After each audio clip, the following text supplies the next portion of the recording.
Hello student, আজ semester 4-এর Bangla suggestion class 12-এর জন্য। সামনে পরীক্ষা, লাস্ট মিনিট সাজেশন। দেখো, সাজেশনটা আমার আরও বাংলা সাজেশন তোমরা অনেক পাবে, কিন্তু এই সাজেশনটা পাওয়া মানে তুমি কোয়েশ্চেনটা পাই যাওয়া। যারা সায়েন্সের স্টুডেন্ট, যেই বা নিট পরীক্ষার জন্য পড়িছো, তারা তো বাংলাতে বেশি সময় নষ্ট করে লাভ নাই, বাংলা টিউশন নিয়ে লাভ নাই। আজকে 25 তারিখ, 26-25 তারিখ, সেই দিনও আমি কয়েকজনের সাথে অ্যাটাচ আছি, তারা কিন্তু এখনও বাংলা রেডি নেই। আমি প্রতি বছর এরকম করি, একদিনও বাংলা পড়ে নেই ওরা। এই সব গল্পগুলো পড়ানো হবে, কবিতাও পড়ানো হবে, এবং বাংলাতে 40 নম্বরের মধ্যে 40 তুলবো। দেখাবো আমি কী করে তুলতে হয়। আমি প্রতি বছর করি এটা। অন্য বছর আমি সাজেশন দিই না। সেমিস্টার 2 বা এইচএসে আমি অঙ্ক পড়াই, এবং তার সাথে আমি বায়োলজিটাও পড়াই। আগে ফিজিক্স কেমিস্ট্রি দিতাম, এখন আর সময় থাকে না। কিন্তু বাংলা সাজেশনটা মানে মিস যাবে না তোমার। তুমি নিজেও বুঝতে পারবে এই সাজেশনটা মানে কেন মিস যাবে না, তার কারণটা আমি বলবো।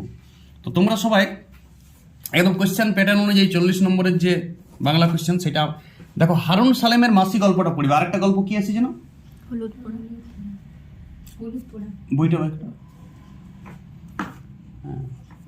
সূচিপত্রটা।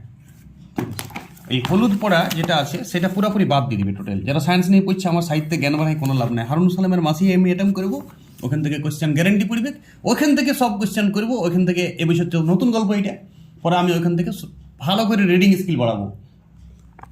গদ্যটা বুঝবো ভালো করে, গল্পটা বুঝলেই যে কোনো প্রশ্নের উত্তর করা যাবে, কার ডায়লগ তুলতে পারে। আমি এটা ইউটিউবে ক্লাস আসবে হারুন সালেমের মাসি, খুব শীঘ্রই। ওই ক্লাসটা করার পর তোমার হারুন সালেমের মাসি থেকে কোনো প্রশ্ন আটকেবে না। যেই পড়ুক তুমি নিজের মন থেকে লিখতে পারবে, এবং 5-এর মধ্যে 5ই তুলবো। লেখার স্টাইলও আমি দেখাবো। তাহলে আমরা এইটা অ্যাটেম্প করবো। একটা বাদ দিলাম, সাজেশন করছি। এই সাজেশন করবে না প্রশ্ন উত্তর, সাজেশন করার বিষয়টা হারুন সালেমের মাসিটা সাজেশন। এবারে এখান থেকে কোনো প্রশ্ন উত্তর সাজেশন করো না। এটা ভালো করে পড়ে, একটা তো আমি বাদ দিচ্ছি, সময়টা নষ্ট করবো না। ওই হলদে পড়া যে সময়টা নষ্ট করবো, সেইটা আমি পুরো হারুন সালেমের মাসিতে দেবো। অপশান পড়বে তো। সায়েন্স নিয়ে আমরা যারা পড়েছি, আর্টস নিয়েও যারা পড়েছো, তাদেরাও এইটা করতে পারো। এই বুদ্ধিটা, একটা বুদ্ধি খাটাবে। আচ্ছা, এটা 5 নম্বর সাজেশন গেল। কবিতা, আমি তিমির হননের গানটা বাদ দিলাম। তুমি প্রার্থনা এবং কেন হলো না দুটাই করবে। 3টা কবিতা থেকেই 3টা প্রশ্ন হবে। তার মধ্যে আমি প্রার্থনা এবং কেন হলো না ভালো করে পড়বো, এবং তার আর কোনো সাজেশন করবো না, দুটারই অ্যাটেম্প করবো। এখানে আমি একটা 5 নম্বর কোয়েশ্চেন অবধারিত পাবো, কারণ 2টা কোয়েশ্চেন দিবে। যদি তিমির হননের গান থেকে পড়লো, তো তাও প্রার্থনা বা কেন হলো না থেকে আমি কমন পেয়ে যাবো। তাহলে একটা কবিতা আমি পুরোপুরি বাদ দিতে পারি, সেই জন্য একটা কবিতা আমি ওইটাকেই বাদ দিলাম। নাটক নানা রঙের দিন, অজিতেশ বন্দ্যোপাধ্যায়, ভালো করে নিখুঁত পড়াশোনা করতে হবে। এটা থেকে 5 নম্বর কোয়েশ্চেন আসবে। পূর্ণাঙ্গ সহায়ক গ্রন্থ থেকে 10 নম্বরের ডাকঘর নাটকটা ডিটেলস পড়বে। আমি ইউটিউবে ক্লাস দেবো, দেখতে পারবে। যে কোনো ধরনের প্রশ্নের সম্মুখীন হও, তুমি তৎক্ষণাৎ উত্তর পারবে। ডাকঘর নাটকটার পুরো কনসেপশন আসবে আমার ইউটিউব চ্যানেলে।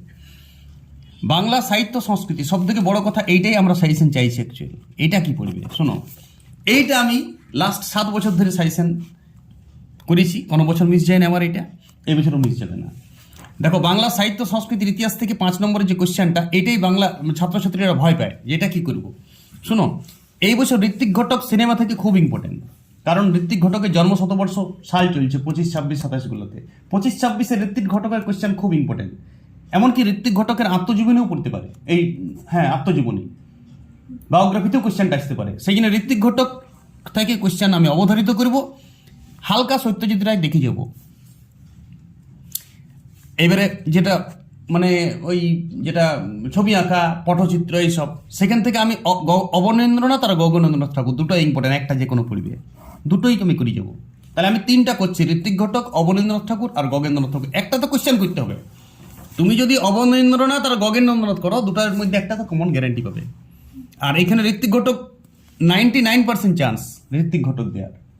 যদি না পড়ে তখন সত্যজিৎ রায় দেবে। তাহলে এখান থেকে আমি 2টা কোশ্চেন পড়ে যাচ্ছি। আরও শোনো, যারা রিস্ক নিতে চাই না, আমার সাজেশন মানে আমি কোনো রিস্ক নিতে চাই না। পটচিত্র কাকে বলে, পটচিত্র সম্বন্ধে যে প্রশ্নটা প্রিভিয়াস ইয়ার এসেছে সেটা করে যাবে, আর ছায়াছবির বৈশিষ্ট্যগুলো দেখে যাবে একটু। এটা দেখেই যেতে বলছে এই 3টা প্রশ্ন, সত্যজিৎ রায়, পট এবং ছায়াছবির বৈশিষ্ট্য। তুমি দুটোই কমন পাবে এই 6টা প্রশ্ন করলে। 2টো প্রশ্নই কমন পাবে। এখান থেকে 2টো প্রশ্ন দিই, দুটোই কমন পাবে, যেটা খুশি লিখবে। আর যদি কারো সময় কম আছে, বলছি সময় কম, নিট পরীক্ষা দিবে বা অন্য কিছু করবে, তারা এই 3টা করে যাবে, অবনীন্দ্রনাথ, গগনেন্দ্রনাথ আর ঋত্বিক ঘটক। আর যাদের একটু সময় আছে, তারা এইলাও চোখ বুলে যাবে হালকা, বাস। এবারে আমার প্রবন্ধ রচনা যেটা 10 নম্বরের কোশ্চেন, তাহলে আমার 35 নম্বরের কোশ্চেন রেডি হচ্ছে, রেডি আমি করছি খুব রিসেন্ট, এখন আমি ছকটা বানাচ্ছি। আজ 25 তারিখ, 10 দিনের মধ্যে আমরা বাংলাতে 40 তুলব, 0 থেকে 40 তুলব।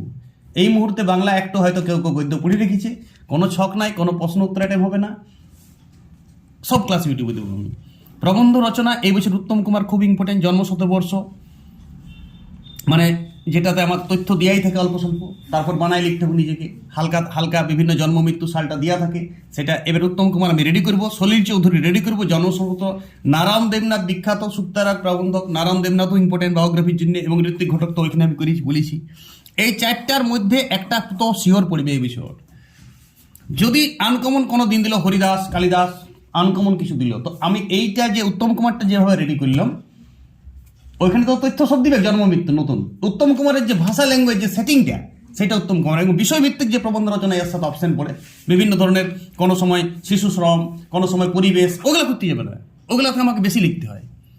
অবশ্যই তুমি বায়োগ্রাফিতে আসবে, এবং বায়োগ্রাফি বলে দিলাম আমি উত্তম কুমার, সলিল চৌধুরী, নারায়ণ দেবনাথ, ঋত্বিক ঘটক, এগুলো ক্রমানুসারে। উত্তম কুমার তুমি দুটা করলে উত্তম কুমার আর সলিল চৌধুরী করে যাও বিষয়, যেগুলো যদি দুটা করতে চাও তো উত্তম কুমার সলিল চৌধুরী করে যাও, একটা কমন পাবে। আর যদি নাও পড়লো, এই উত্তম কুমারের জন্য তুমি যে রেডিটা করেছো, সেই রেডিটাতেই শুধু জন্ম মৃত্যু সাল কৃতিত্ব এগুলো চেঞ্জ করে দেবে, ভাষার যে সেটিংটাতে এঁকে আসবে। এইগুলো আমার সেমিস্টার 4-এর জন্য বাংলার সাজেশন, এটা 100% কমন সাজেশন আসবে। রিসেন্ট আমার সব ক্লাস আসছে, হারুন সালেমের মাসি আমি ক্লাস দেবো, আমার কাছ থেকে কবিতার ক্লাস করতে পারো। আমি বাংলা সাহিত্যের সাথে অনেক যুক্ত আছি, বিভিন্ন ধরনের আবৃত্তি গান আমি বরাবর যুক্ত থাকি, এবং আমার কাছে একটা কবিতার ক্লাস করবে একটু আলাদা মনে হবে। এখানে কোনো আমি প্রশ্ন উত্তর সাজেশন দিই না, আমি কবিতা পড়ার পর তোমার যেই প্রশ্ন পড়ুক গলি থেকে খুঁচি থেকে, কবিতার প্রেক্ষাপট, কবিতার সাল, কবিতার আবেগ, কবিতার ভাব আমি সব সৃষ্টি করি। ফলে আমার কাছে কবিতার ক্লাস করবে, তোমার প্রশ্ন উত্তরের প্রশ্ন উত্তর তোমার পেছনে থাকবে, তুমি প্রশ্ন উত্তরের সামনে চলে যাবে, প্রশ্ন উত্তর পেছনে দৌড়াইতে হবে না, প্রশ্ন উত্তর তোমার পেছনে থাকবে। আমার কাছে কবিতার ক্লাসটা করবে ইউটিউবে, আমি দিব প্রার্থনা এবং কেন এলো না, নানা রঙের দিন দেবো, আমি ডাকঘর নাটক দেবো, হারুন সালেমের মাসি দেবো, এগুলো আমি প্রত্যেকটা যেগুলো সাজেশন আছে আমি সেগুলোই দেবো, বাকিগুলো আমি দেবো না। যেগুলো সাজেশন আছে খুব এই 5-6 দিনের মধ্যে ইউটিউবে ক্লাস পাবে, সবাই রেডি থাকো। বাংলা আর বেশি লেখার স্টাইল করবে না, যারা অন্য পরীক্ষার জন্য নিট বা যেই এগুলো প্রিপারেশন নিতে থাকো। আর্টসের যারা, তারা অন্য সাবজেক্টগুলো রেডি করো, বেশি নম্বর হওয়ার চেষ্টা করো, ফিউচারে কোনো অনার্স করো এবং ভালো রেজাল্ট করো। বাংলাতে বেশি সময় নষ্ট করে কোনো লাভ হয় না, গোটা বছর ধরে বাংলার সপ্তাহে 3 দিন করে সময় নষ্ট করে কিচ্ছু লাভ নাই, ঠকানো হয় ওইটা। বাংলা 1 মাসের মধ্যে সিলেবাস রেডি হয়ে যায়, 40 তো উঠবে, 1 নম্বরও কম যাবে না, এটা কোনো সাবজেক্টই না, বাচ্চা ছেলের একটা সাবজেক্ট দেওয়া থাকে। আর এই ছক আমরা একটা সাজেশন বলতে পারো, তুমি ছক বলতে পারো, এটা মিস হবে না, এটা ম্যাথামেটিক্যাল ক্যালকুলেশন করে সাজেশনটা তৈরি করলাম আমি, বুঝতে পেরেছো? আমরা ম্যাথামেটিক্যাল ছক, তুমি এই 6টা যদি করো সাহিত্য সংস্কৃতি থেকে, যেটা সব থেকে বেশি সাজেশন দরকার হবে স্টুডেন্টদের, এইটা সেটা একদম তুমি 100% কমন পাবে, এবং দুটোই কমন পাবে। তুমি তো লিখতে হবে তো একটা, দুটোই তুমি কমন পাবে। আমি 3টা করতে বলেছি যাদের সময় কম, আর যাদের সময় আছে তারা 6টাই করবে, একটু দেখে নেবে বাকিগুলো। ওকে, ভালো থাকো সবাই।